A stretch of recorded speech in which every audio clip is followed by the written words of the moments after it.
শামসুর রাহমানের তোমাকে পাওয়ার জন্যে হে স্বাধীনতা এটা তো শুধু একটা কবিতা না তাই না? এটা আসলে একটা জাতির আত্মার আরতি, তার ত্যাগ আর অপেক্ষার এক জীবন্ত দলিল।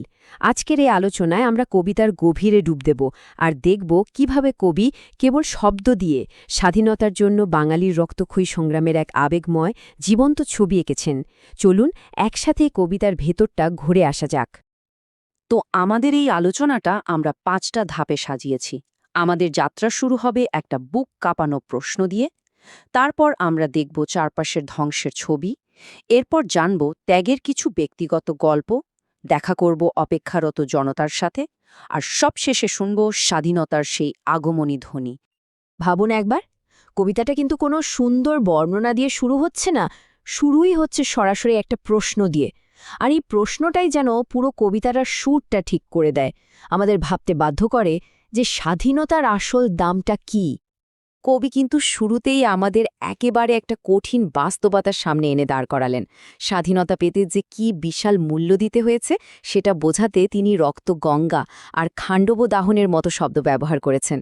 খাণ্ডব দাহন মহাভারতের সেই সর্বগ্রাসী আগুনের কথা মনে করিয়ে দেয়, যা সব কিছুকে পুড়িয়ে ছাই করে দেয়, তাই না? তো এই প্রশ্নটা আসলে কোনো সাধারণ প্রশ্ন নয়, এটা একটা গোটা জাতির সম্মিলিত যন্ত্রণার চিৎকার। আচ্ছা, তো এই যে প্রশ্নটা, এর পেছনের ছবিটা কেমন ছিল? চলুন এবার সেটাই দেখি। কবি এরপর আমাদের সামনে এমন এক ভয়ঙ্কর ধ্বংসযজ্ঞের ছবি তুলে ধরেন, যা ছিল সেই সময় প্রতিদিনের বাস্তবতা। এখানে দেখুন সামরিক আগ্রাসনের কি জীবন্ত একটা ছবি। আর সবচেয়ে লক্ষ্য করার মতো বিষয় হল, কবি কিন্তু ট্যাঙ্ককে শুধু একটা যুদ্ধাস্ত্র বলছেন না, তুলনা করছেন এক অমানবিক দানবের সাথে, যেটা সবকিছু পিষে ফেলতে এসেছে। যুদ্ধের শব্দ বোঝাতে কবি যে কি সাধারণ একটা উপমা ব্যবহার করেছেন, খই ফোটানো। ব্যাপারটা একবার ভাবুন, গোলাগুলির শব্দটা এতটাই নির্বিচার, এতটাই রোজকার ঘটনা হয়ে গিয়েছিল যে ওটা যেন খই ভাজার শব্দের মতো শোনাচ্ছে। কি ভয়ঙ্কর, তাই না? এরপর আর শুধু অস্ত্রের কথাই থেমে থাকছেন না কবি, দেখাচ্ছেন এর ফল কি হলো।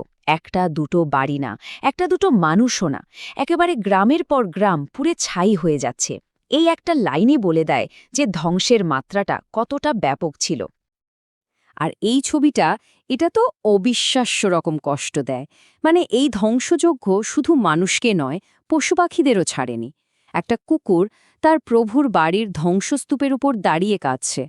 এই একটা দৃশ্যই বুঝিয়ে দেয় যে বিপর্যয়টা কতটা গভীর ছিল, জীবনের সব স্তরকে ভেঙে চুরে দিয়েছিল। এই যে এত বড় ধ্বংসের ছবি আমরা দেখলাম, এবার কবি আমাদের নিয়ে যাবেন কিছু একদম ব্যক্তিগত কষ্টের গল্পের দিকে। ত্যাগের যে কোনো মুখ থাকে, সেটাই তিনি দেখাবেন কিছু সাধারণ মানুষের মধ্যে দিয়ে। সাকিনা বিবি, তিনি হয়ে উঠেছেন সেই সময়ের লাখ লাখ নারীর প্রতীক, যাদের জীবন এক মুহূর্তে তছনছ হয়ে গিয়েছিল। কপাল ভাঙা এই কথাটা শুধু ভাগ্য খারাপ হওয়া বোঝায় না, এর মধ্যে লুকিয়ে আছে সব হারানোর যন্ত্রণা, সব ভেঙে যাওয়ার কষ্ট।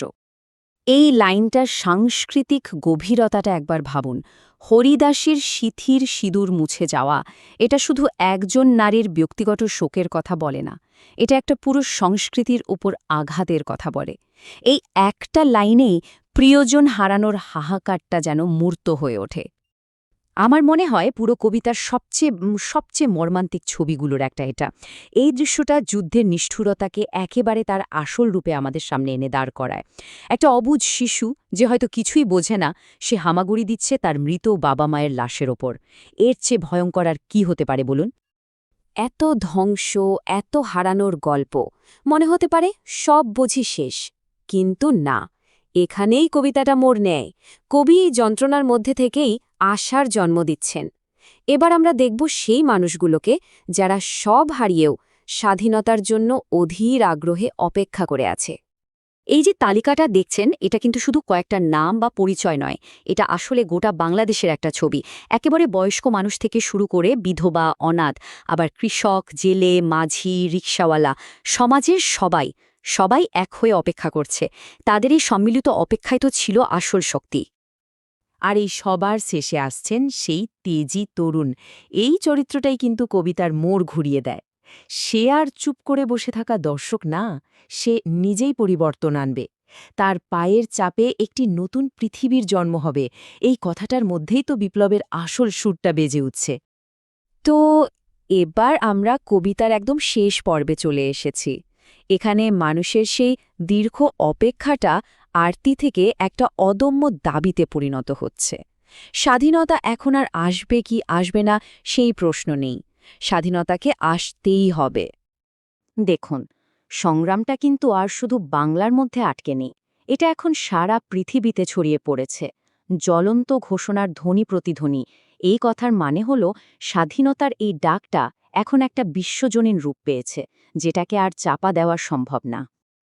বিজয়ের অপেক্ষাটা এখানে একেবারে চূড়ান্ত পর্যায়ে। নতুন নিশান মানে নতুন পরিচয়ের পতাকা, আর দামামা বাজানো মানে বিজয়ের ঘোষণা। কবি যেন শব্দ দিয়ে আমাদের চোখের সামনে সেই মুহূর্তটা তৈরি করে দিচ্ছেন। আমরা স্পষ্ট দেখতে পাচ্ছি স্বাধীনতা আসছে। এবং সবশেষে কবিতার সেই অমোঘ লাইনটি, এটা আর কোনো মিনতি নয়, কোনো প্রশ্নও নয়, এটা একটা জোরালো দাবি, একটা ঐতিহাসিক রায়। এত রক্ত, এত ত্যাগ আর এত প্রতীক্ষার পর স্বাধীনতা আর কোনো বিকল্প হতে পারে না। স্বাধীনতাকে আসতেই হবে। জনগণের ইচ্ছায় যে ইতিহাস গড়ে, এটা তারই ঘোষণা। সবকিছুর শেষে একটা প্রশ্ন কিন্তু থেকেই যায়, তাই না? যে স্বাধীনতা এত রক্ত আর ত্যাগের বিনিময়ে পাওয়া যায়, তার আসল ওজনটা কতখানি? এই কবিতাটা আমাদের ঠিক সেই কথাটা মনে করিয়ে দেয়। স্বাধীনতা পাওয়াটা একটা ঘটনা, কিন্তু সেই স্বাধীনতার মূল্যবোধকে ধরে রাখা, সেটাই হয়তো আসল চ্যালেঞ্জ।